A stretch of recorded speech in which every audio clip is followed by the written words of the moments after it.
नमश्चंडिकायै। छठा अध्याय धूर्मलोचन वध।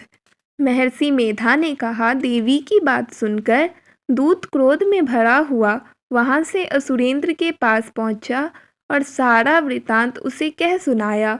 दूत की बात सुन असुरेंद्र के क्रोध का ठिकाना न रहा और उसने अपने सेनापति धूर्मलोचन से कहा, धूर्मलोचन, तुम अपनी सेना सहित शीघ्र वहां जाओ और उस दुष्टा के केसों को पकड़कर उसे घसीटते हुए यहाँ ले आओ।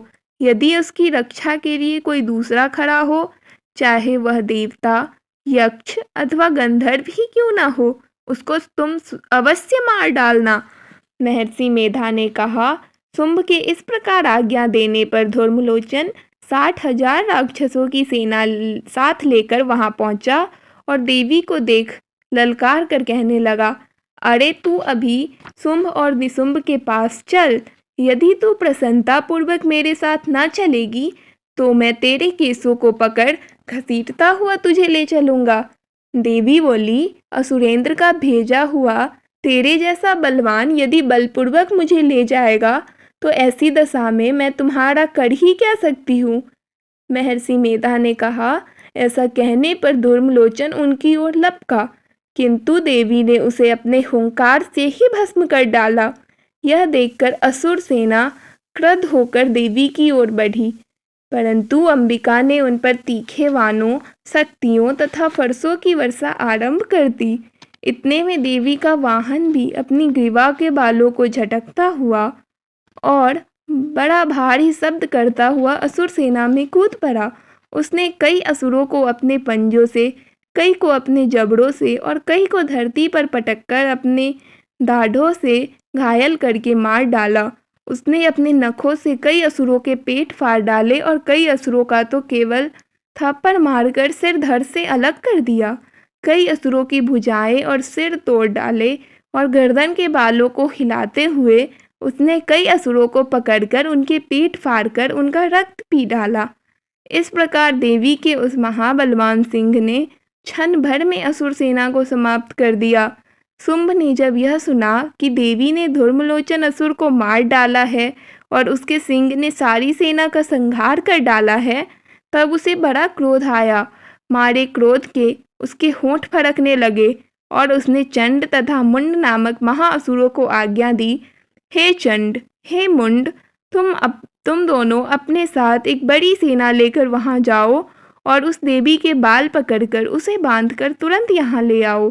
यदि उसको यहाँ लाने में किसी प्रकार का संदेह हो तो अपनी सेना सहित उससे लड़ते हुए उसको मार डालो और जब वह दुष्टा और उसका सिंह दोनों मारे जावे तब भी उसको बांधकर यहाँ ले आना।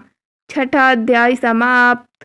श्री दुर्गा सप्तशती। सातवां अध्याय चंड और मुंड का वध। महर्षि मेधा ने कहा, दैत्यराज की आज्ञा पाकर चंड और मुंड चतुरंगिनी सेना को साथ लेकर हथियार उठाए हुए देवी से लड़ने के लिए चल दिए। हिमालय पर्वत पर पहुंचकर उन्होंने मुस्कुराती हुई देवी को, जो सिंह पर बैठी हुई थी, देखा। जब असुर उनको पकड़ने के लिए तलवारें लेकर उनकी ओर बढ़े तब अंबिका को उन पर बड़ा क्रोध आया और मारे क्रोध के उनका मुख काला पड़ गया। उनकी भ्रिकुटियां चढ़ गई और उनके ललाट में से अत्यंत भयंकर तथा अत्यंत विस्तृत मुख वाली लाल आँखों वाली काली प्रकट हुई, जो कि अपने हाथों में तलवार और पास लिए हुए थी। वे विचित्र खड्ग धारण किए हुए थी तथा चीते के चर्म की साड़ी तथा नरमुंडों की माला पहन रखी थी।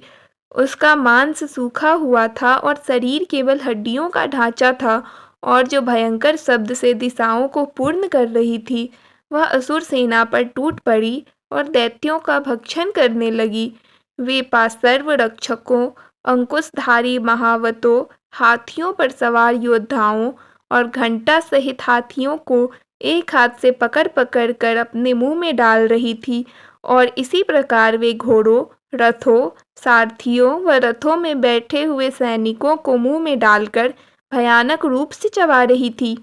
किसी के केस पकड़कर, किसी की गर्दन पकड़कर, किसी को पैरों से दबाकर और किसी दैत्य को छाती से मसलकर मार रही थी। वे दैत्य के छोड़े हुए बड़े बड़े अस्त्र शस्त्रों को मुंह में पकड़कर और क्रोध में भर उनके दांतों से पीस रही थी। उन्होंने कई बड़े बड़े असुरों का भक्षण कर डाला, कितनों को रौंद डाला और कितने उनकी मार के मारे भाग गए। कितनों को उन्होंने तलवार से मार डाला, कितनों को अपने दांतों से समाप्त कर दिया। इस प्रकार देवी ने क्षण भर में संपूर्ण दैत्य सेना को नष्ट कर दिया। यह देख महापराक्रमी चंड काली देवी की ओर लपका और मुंड ने भी देवी पर अपने भयानक बाणों की वर्षा आरंभ कर दी।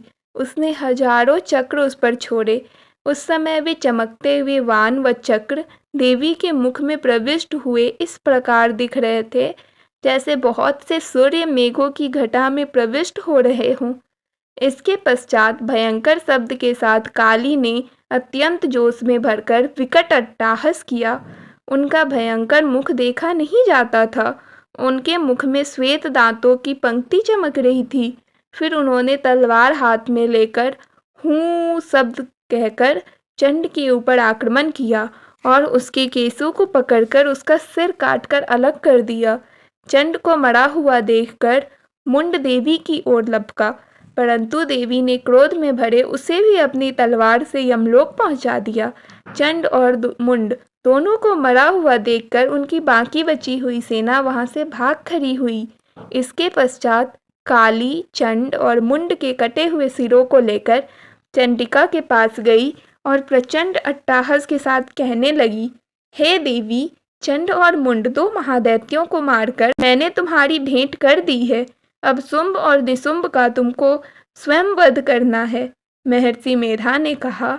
वहां लाए हुए चंड और मुंड के सिरों को देखकर कल्याणमयी माँ चंडी ने काली से मधुर वाणी में कहा, हे देवी, आप चूंकि चंड और मुंड को मेरे पास लेकर आई हैं, अतः संसार में चामुंडा के नाम से आपकी ख्याति होगी। 7वां अध्याय समाप्त।